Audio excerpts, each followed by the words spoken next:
Listen, I decided to make a video today, and unfortunately I went to the bamboo grove.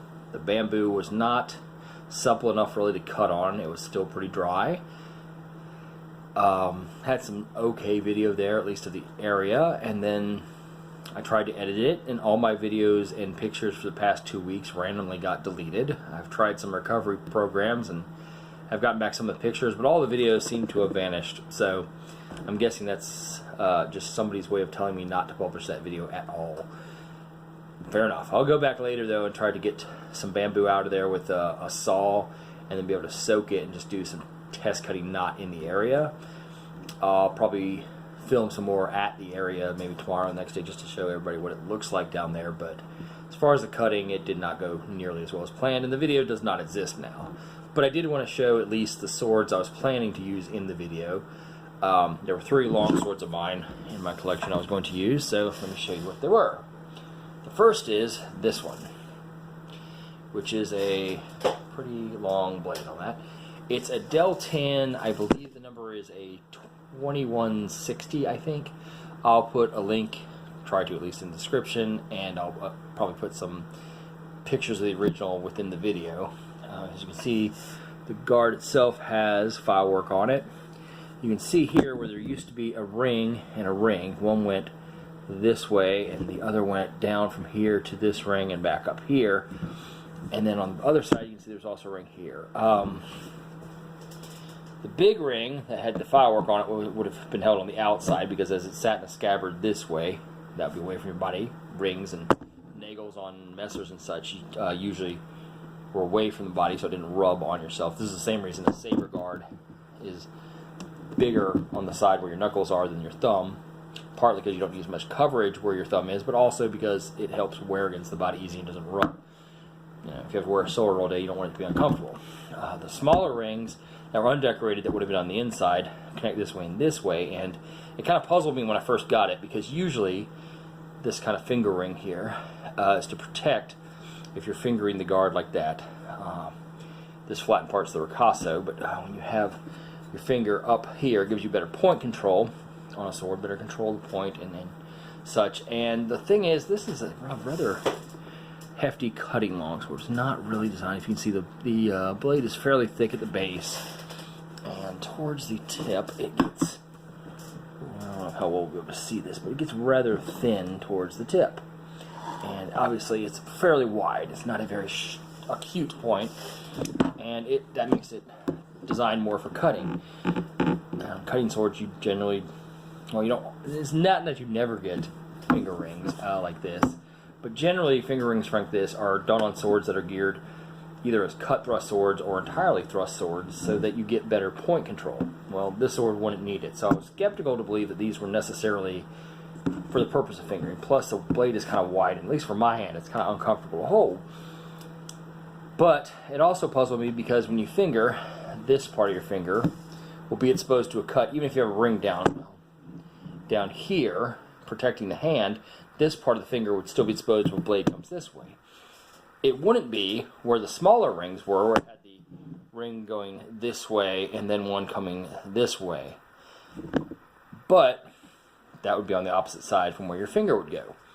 So I didn't know why they designed it that way, and it's based on a historical model from what I understand. And then as I learned more about HEMA and the treaties and manuals from the Middle Ages and Renaissance stuff, a lot of the German manuscripts will picture them putting their thumb on the back of the blade, and sometimes holding a guard like this where you can cut up around, various ways, or if you're holding it in front of yourself, cut this way down. I can't really see this, I'm in my kitchen, but this way. So it kind of stabilizes the blade as you're doing cuts kind of sideways from the way you normally hold a sword in a sense. But when you're doing that means your thumb now is inside that extra ring, and it's on the side of the sword that would have been facing your body where it should be when you draw it. So I think, given that it seems that extra double ring on back was for protecting the thumb when it's on the flat, and the front ring is just for protecting the hand, given there's no extra protection if you do this, I don't think it was designed to do that. These rings are similar to what are known as schilts on certain types of German longswords, especially the practice swords, the fetters, where they have kind of a platform come out like this. It's just a flare to the blade that comes out a bit. And they're called shilts. And I think these were designed more to function as shilts probably, but just have the look of amulets. Just a theory. But I think that's so because, like I said, it doesn't seem very necessary to finger this type of sword with it having such a long cutting blade.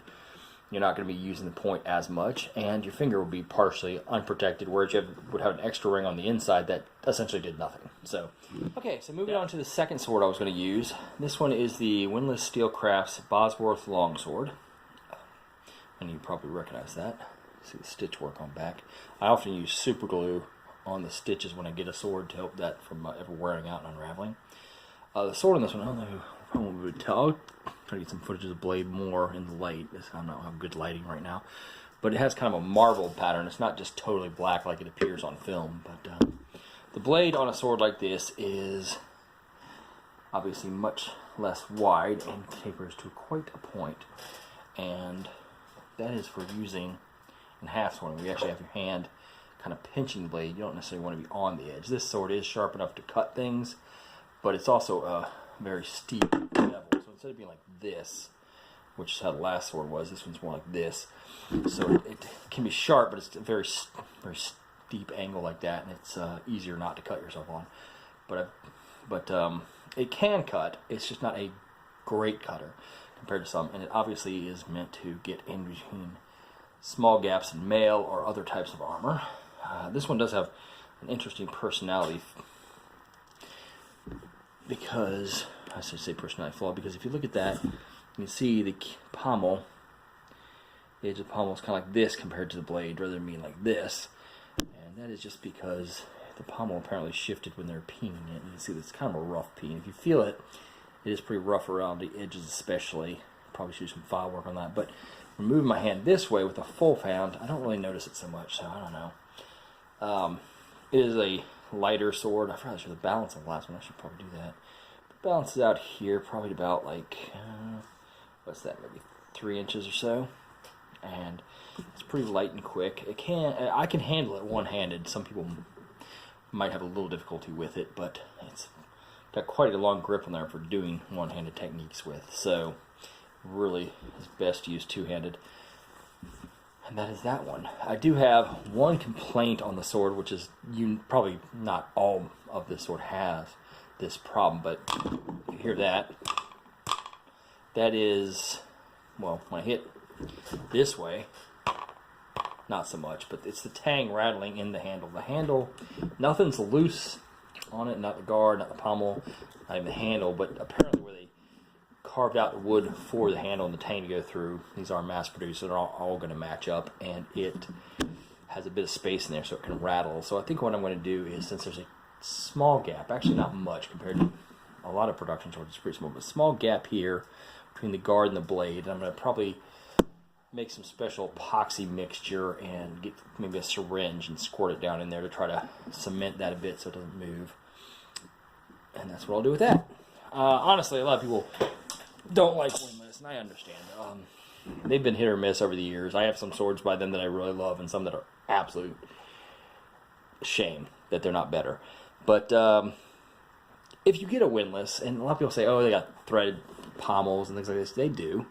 A lot of them, and I don't like that. But at the same time, I don't see a Winless as a finished product so much as a project. You can start with the sword you buy, and if you don't like the handle, switch it out. If you don't like the pommel, switch it out. And once you get it all the way you want it to, you put it all together with epoxy, or I usually recommend super glue, because with super glue you can use acetone fingernail polish remover to dissolve it over time. So if you soak it in that, you can actually take the thing apart later, even though super glue will hold it very tightly together when you do that.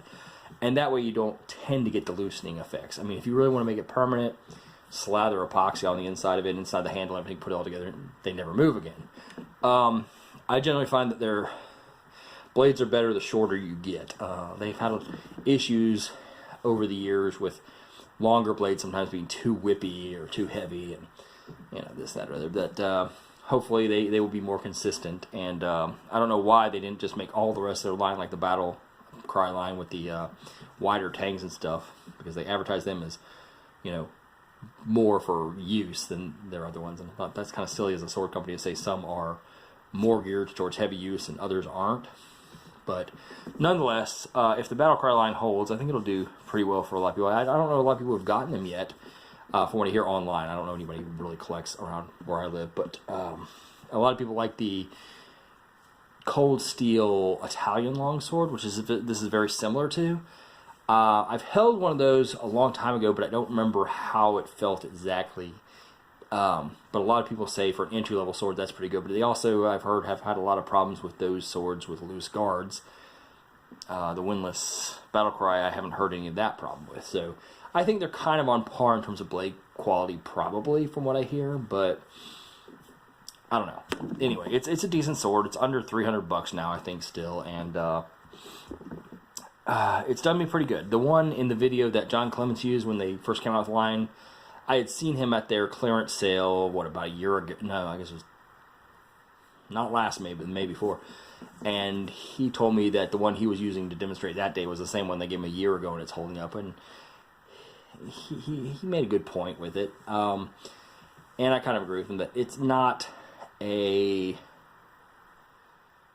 Albion sword by any stretch of the imagination. It's not on that level, but it is a good, decent sword. That's a workhorse. It's the sword that you don't spend $1,000 on, that you don't have to worry about if it breaks or anything like that. It is one you can use often a lot and not be out a lot of money if it gets scratched or beat up or whatever. So in that sense, it's a good economical sword for beginners or someone who wants a throw around kind of sword. Anyway, let me get to the next sword.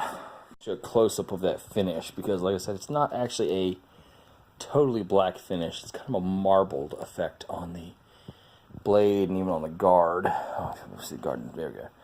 On these Deltan, the Winless Battlecry. Didn't get to use today is this one, which has a 33-inch blade. I didn't give the measurements of the rest of these. Maybe I won the description. Kind of bad at doing these improv talks. It is a Winless product, but it was offered in their catalog around 94 or 5 maybe. It was listed as, the name they called it was the Shrewsbury sword, I believe. It is a long sword, but you notice that handle is very short, especially compared to Bosworth, which has a much longer handle. I'll turn it this way so you can see in frame there, yeah. So see, that's quite a bit longer on the Bosworth. The Bosworth has a little bit longer handle than the Deltan I showed earlier, but this is what I would term, personally, a bastard sword. Sword terms are very ambiguous throughout history. Different swords were called different things in different time periods, different places. And it's kind of a subjective thing anyway. I don't know. Some people say that the word longsword, for example, was used historically to denote a certain type of sword. Some people say it wasn't. It's kind of like if someone were to say to you, hand me that sword over there, my sword. They say, well, which one is? And there's like 5 swords over there. And you say, oh, the longsword. It could be a descriptive term that was just used to differentiate it between shorter swords. It may not have been a proper name. They may have just been referred to as sword, as many swords were. Many different types of sword were just called sword. Most swords throughout history are probably just called sword, and other types, there are a few that have specific names to them, but again, that sometimes changes from region to region, country to country, time to time. So I would call this a bastard sword. It's an English style sword. English preferred shorter long swords. I've heard that they call their swords of this size war swords, and on the mainland I think war sword referred to a larger sword, but I'm not sure of that. I have not, don't quote me on that, but I would call it a bastard sword. And why I would call it a bastard sword is, to me, a bastard sword is a long sword with a diminutive size that can be used easily in one hand or two. Most long swords are of a weight that they probably could be used one-handed, but due to their length, it's a little rough on the wrist to swing one-handed. This is not. This feels just like an arming sword, essentially. But you can put your hand on the back. And I think these kind of swords probably evolved before what we think of as longer-handled long swords did. It was kind of just a sword getting bigger in all proportions. I like it. It's lightweight. It balances a little further out than the Bosworth. Probably about 3.5 inches there. The blade on it too is a little wider at the tip. It's a little bit heavier cutting blade in terms of that, but it's still very thrust oriented. I like bastard swords because I do transition a lot in my own swordplay between single-handed and double-handed use. I keep showing that. Let's just tweak that for a second. The handle is really kind of short. Some people say you shouldn't grip the pommel, some do. I think, honestly, your hand should be moving at all times because there's a lot of the manuals will show positions where the hand is in different spots on the pommel, depending on what you're doing. And so I think you need to be able to transition. But I think if you're holding it just, say, in a postalunga or something, that you would have it gripped by the pommel in this case. What else should I say? But it's got a couple personality flaws. That cross, for example, on the guard, sits further in than this one, which is almost at the edge. When I bought it at the clearance sale at Museum Replicas, it was covered in a lot of old cosbling and looked like a rust. It wasn't, but there's a spot that did rust, and it's pitted, but it's surface pitted. I mean, you can run your finger over it, you barely feel it. There's discoloration on the guard, you can see there. That was because of all the cosbling and such, and there's also some on the pommel, if you can see that. My overhead light's being a pain here. I don't have any good lighting in my house, so let's try. There we go. There we go. There, yes. There you can see the discoloration, I think, maybe. Hopefully, I can't tell which way I'm filming this. There's a few other little spots that has some pitting along the edge that really don't affect it or anything. I picked it up for a very inexpensive price. I won't necessarily go into all that. But, like I said, it must have been sitting in a warehouse since '95, so probably about 20 years almost. It's a very nice sword. It's light. It doesn't have enough distal taper to make it as balanced as it could be. But again, I like it with the balance a little forward like it is because it gives more power to the cut. It's not heavy by any means. Anyway, those were the 3 swords I was going to use today, and I only got to actually use 2 of them. I got in one cut that was so-so, one cut that was pretty weak but showed how dry the bamboo was, and that was about it. I gave up after that. So we'll try again with that, but I wanted to get something up because I haven't done anything in a while, and I also have a video planned on flails soon, so stick around for that. Other than that,